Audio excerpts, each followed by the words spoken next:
السلام علیکم حاضرین و سامعین، یہ آڈیو قائد اعظم کی پیدائش کے دن 25 دسمبر 2022 کو ریکارڈ کی جا رہی ہے۔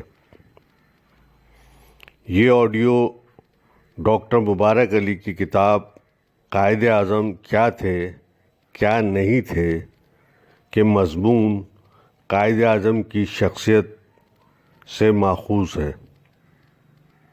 یہ کتاب سن 2014 میں شائع کی گئی۔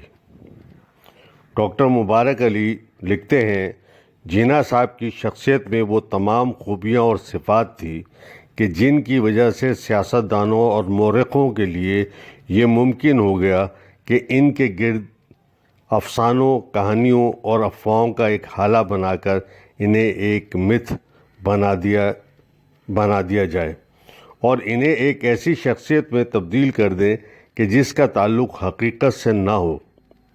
جناح صاحب کے کردار کے اہم پہلو یہ تھے کہ وہ خود تنہائی پسند تھے، کم بولتے تھے اور اپنے نجی معاملات میں کسی کو دخل دینے کی اجازت نہیں دیتے تھے۔ ان کے ذاتی تعلقات میں بھی دوری کا احساس رہتا تھا۔ شاید وہ کبھی کسی سے نہ تو بہت قریب ہوئے اور نہ ہی کسی کو اپنی زندگی کے رازوں میں شریک کیا۔ شاید اس کا مقصد یہ ہو کہ وہ اپنے ارد گرد ایسی فضا قائم رکھنا چاہتے ہوں کہ جو ان کی شخصیت کو بارواب اور دبدبے والی بنا دے۔ اس سلسلے میں ہندوستان کے پہلے ہائی کمشنر سری پرکاش کے تاثرات قابل ذکر ہیں کہ جو انہوں نے اپنی کتاب پاکستان قیام اور ابتدائی عہد میں لکھے ہیں۔ یہ اس استقبالیے کا ذکر ہے کہ جو آزادی کے بعد پہلی مرتبہ سفارتکاروں کے اعزاز میں دیا گیا تھا۔ اس استقبالیے میں مسلم لیگ کے رہنما اور اہم بیوروکریٹس بھی شامل تھے۔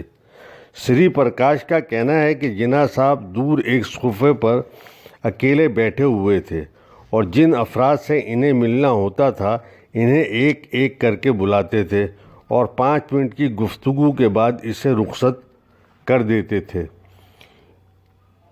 اس کو دیکھ کر ہائی کمشنر کا تاثر یہ تھا کہ جناح صاحب بہت اکیلے ہیں اور ان میں تنہائی کا احساس اس شدت کے ساتھ ہے کہ وہ لوگوں سے ملنا پسند نہیں کرتے ہیں۔ وہ افراد بھی جو ان سے مل کر آتے تھے اور ان سے تھوڑی بہت بات چیت کرتے تھے، ان کے چہروں پر بھی سنجیدگی طاری رہتی تھی، جس سے اندازہ ہوا کہ ماحول میں شگفتگی اور زندگی کے بجائے خاموشی اور اداسی ہے۔ جناح صاحب کے کردار کی اس خصوصیت کی وجہ سے لوگوں میں یہ خیال تھا کہ ہر معاملے میں ان کی رائے آخری ہوتی ہے۔ مسلم لیگ اور اس کے رہنما در حقیقت ربر اسٹیمپ کی طرح ہیں کہ جو بلا کسی دلیل اور حجت کے ان کے فیصلے کو تسلیم کر لیتے ہیں۔ اسی وجہ سے جناح صاحب کو مسلمانوں اور مسلم لیگ کا تنہا ترجمان یعنی سول اسپوکس مین کہا گیا۔ ویسے تو تاریخ میں یہ ہوتا آیا ہے کہ ہر عظیم آدمی کے بارے میں ایسی روایت تشکیل دی جاتی ہیں کہ جو اسے دوسروں سے افضل اور برتر بنا دے۔ جناح صاحب بھی اس سے چھٹکارا نہیں پا سکے۔ ان کے عقیدت مندوں نے اور بعض نے اپنی سیاسی اور ذاتی مفادات کی غرض سے ان کے بارے میں بہت سی باتیں مشہور کر دی۔ ان میں سے ایک روایت ان کی بیماری کے بارے میں ہے، جسے 2 فرانسیسی مصنفوں لیری کولن اور ڈومینک لاپیئر نے اپنی کتاب فریڈم ایٹ مڈ نائٹ یعنی آدھی رات میں آزادی میں ڈرامائی انداز میں لکھا ہے۔ ان کے بیان کے مطابق اگر lord Mount beaten, Jawahar Lal Nehru اور مہاتما گاندھی اپریل 1947 میں اس اہم راز سے واقف ہو جاتے تو ہندوستان کی تقسیم کا عمل رک سکتا تھا۔ یہ راز بھورے رنگ کی ایک فلم کی سطح پر تھا۔ یہ وہ فلم تھی کہ جو ہندوستانی سیاست میں ہونے والی تبدیلیوں، اتار چڑھاؤ اور ایشیا کی تاریخ کے عمل کو یقینی طور پر تبدیل کر سکتی تھی۔ لیکن یہ راز اس قدر قیمتی تھا اور اس کی اس قدر حفاظت کی گئی کہ برطانوی سی آئی ڈی جو کہ دنیا کی بہترین تحقیقات ایجنسی تھی، وہ بھی اس کے وجود سے بے خبر رہی۔ یہ حوالہ جناح صاحب کے ان ایکس رے رپورٹس کے بارے میں ہے کہ جن میں ٹی بی کے مرض کی تشخیص کی گئی تھی۔ اس پورے بیان کو ڈرامائی انداز میں بیان کرنے کے بعد مصنفوں نے مزید اضافہ کرتے ہوئے لکھا کہ مرض اس قدر بڑھ چکا تھا کہ مریض 2 یا 3 سال تک زندہ رہ سکتا تھا۔ ان ایکس ریز کو ایک لفافے میں بغیر کسی کا نام لکھے ڈاکٹر JAL پٹیل، جو کہ ممبئی کے مشہور ڈاکٹر تھے، ان کی تجوری میں مقفل کر دیا گیا۔ اگر اس کہانی کو صحیح تسلیم کر لیا جائے تو اس کا مطلب یہ ہوا کہ جناح صاحب کی شخصیت وہ واحد شخصیت تھی کہ جس پر مسلم لیگ اور تحریک پاکستان کا دار و مدار تھا۔ اگر وہ راستے سے ہٹ جاتے تو پوری تحریک ختم ہو جاتی۔ یہ کہانی اس وقت اور بھی دلچسپ رنگ اختیار کر لیتی ہے کہ جب اس میں ایک ہندو ڈاکٹر ہندوستان کے اتحاد پر اس راز کو محفوظ رکھتا ہے اور اسے افشا نہیں کرتا ہے۔ اس سے یہ بھی نتیجہ نکلتا ہے کہ اس کے نزدیک ایک پروفیشنل اخلاقیات سیاسی تقاضوں سے زیادہ اہم تھی۔ جناح صاحب کی بیماری کی یہ کہانی اس قدر مشہور ہوئی کہ اس نے بھی ان کی شخصیت کو اور زیادہ پراسرار بنا دیا۔ 1997 میں ہندوستان اور پاکستان کی آزادی کی 50ویں سالگرہ کے موقع پر برطانوی مورخ پیٹرک فرینچ نے ایک کتاب آزادی یا موت شائع کی۔ اس کتاب کے لکھنے میں اس نے اس دستاویزات سے مدد لی کہ جو حال ہی میں حکومت برطانیہ نے اسکالرز کے لیے مہیا کی۔ مزید تحقیق کے لیے اس نے ہندوستان اور پاکستان کا سفر کیا، لوگوں سے انٹرویو کیے۔ اس کے نتیجے میں اس نے جو تحقیق کی، اس نے فرانسیسی مصنفوں کے بیان کردہ کہانی کو غلط ثابت کر دیا۔ اس کا کہنا ہے کہ جہاں تک جناح صاحب کی بیماری کا واقعہ ہے، یہ کوئی راز نہیں تھا۔ 1940 کی دہائی میں پریس میں ان کے جو فوٹو چھپے ہیں، ان میں وہ بیمار نظر آ رہے ہیں۔ دوسرے مسلم لیگ کی تحریک کو ایک ایسے شخص کی ذات میں محدود کر دینا اور یہ کہنا کہ صرف ان کی ذات سے پاکستان وجود میں آیا، یہ پاکستان کی تحریک اور تاریخ کو بہت ہی محدود اور تنگ دائرے میں رہ کر دیکھنے والی بات ہے۔ اس نے مزید مصنفوں کی غلطی کی طرف اشارہ کرتے ہوئے کہا کہ وہ مئی یا جون 1946 میں ممبئی گئے ہی نہیں، بلکہ اس وقت دہلی میں اور شملہ میں کرپس سے بات چیت میں مصروف تھے۔ اس کی تفتیش کے مطابق JAL پٹیل نامی کسی ڈاکٹر کا وجود ہی نہیں تھا۔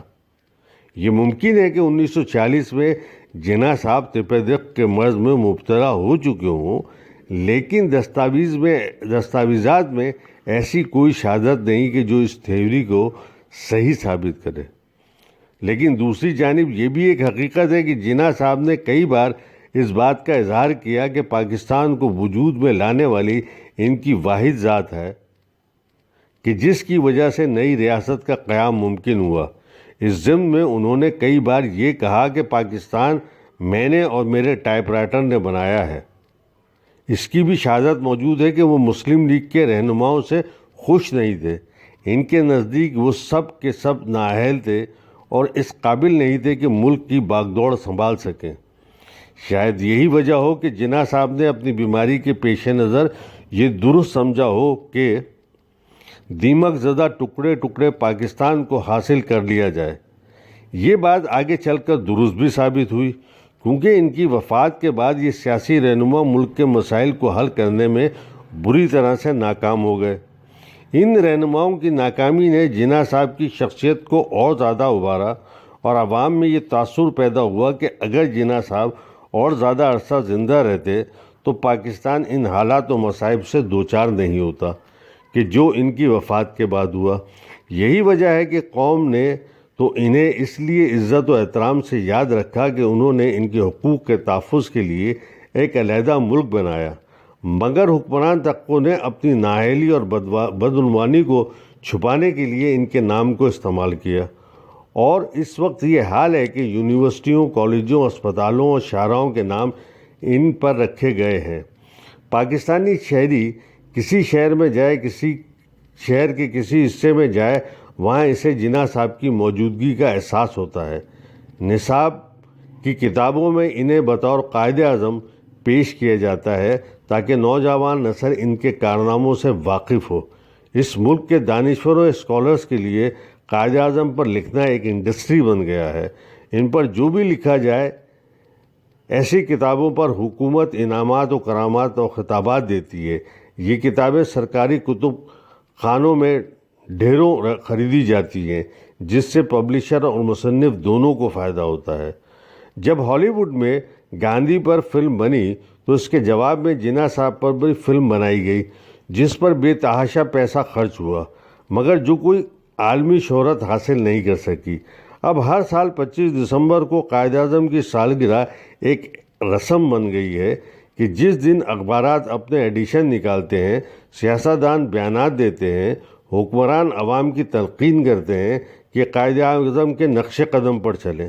اس طرح قائد اعظم حکمران طبقوں کے لیے ایک علامت بن گئے ہیں کہ جن کے نام پر وہ حکومت کرتے ہیں اور عوام کا استحصال کرتے ہیں۔ اب قائد اعظم کی شخصیت اس قدر ہمہ گیر اور اہم ہو گئی ہے کہ اگر کوئی بھی یہ دعویٰ کرے کہ وہ ان سے ملا تھا، ان سے بھی بات چیت کی تھی یا ان کی تقریر سنی تھی، تو وہ فوراً تحریک پاکستان کا اہم کارکن بن جاتا ہے اور ساتھ ہی میں رفیق قائد کا خطاب پا کر معاشرے میں ایک ممتاز مقام حاصل کر لیتا ہے۔ قائد اعظم کے اس قرب سے ہمارے حکمرانوں نے بھی فائدہ اٹھانے کی کوشش کی۔ مثلاً ذوالفقار علی بھٹو نے بھی یہ دعویٰ کیا کہ بحیثیت طالب علم کہ انہوں نے بھی قائد اعظم کو ایک خط لکھا تھا۔ ضیاء الحق کے زمانے میں ان کے کچھ خوشامدیوں نے تو جناح صاحب کی ڈائری بھی دریافت کر لی تھی۔ یہ وہی وقت تھا کہ جب جرمنی میں ہٹلر کی ڈائریاں دریافت ہوتی تھی اور جب بعد میں جعلی ثابت ہوئیں۔ جناح صاحب کی ڈائری کا بھی اس کے بعد پتہ نہیں چلا کہ کہاں گئی۔ نواز شریف نے قائد اعظم کے نقش قدم پر چلتے ہوئے خود کو قائد ثانی کا خطاب دیا، اور اب عمران خان نیازی کو بھی قائد اعظم ثانی کا خطاب دیا جا رہا ہے۔ اس قسم کی ایک مثال فرانس کی تاریخ میں ملتی ہے کہ جب نپولین سوئم نے اپنی شخصیت کو بڑھانے کے لیے نپولین اول کو اپنا ماڈل بنایا تو کارل مارکس نے اس پر تبصرہ کرتے ہوئے کہا کہ ہیگل نے کسی جگہ لکھا ہے کہ اہم واقعات اور شخصیات کسی دوسری شکل میں دوبارہ نئے ماحول اور حالت میں ابھر کر آتے ہیں، لیکن وہ ایک بات بھول گیا کہ پہلی بار یہ المیہ کی شکل میں آتے ہیں تو دوسری بار جعلی روپ میں۔ پاکستان میں جناح صاحب کی شخصیت ایک ایسی دانشوری اور فکر کی علامت بن گئی ہے کہ جس کی وجہ سے لوگوں میں یہ خیال ہے کہ پاکستان کا ویژن انہوں نے دیکھا تھا وہ پورا نہیں ہوا، لیکن جب ان کے ویژن کی بات آتی ہے تو یہیں سے اختلافات شروع ہو جاتے ہیں کہ وہ آخر کس قسم کا پاکستان چاہتے تھے۔ کیا اسے مذہبی ریاست کے طور پر دیکھنا چاہتے تھے یا اسے ایک جمہوری اور سیکولر ملک بنانا چاہتے تھے؟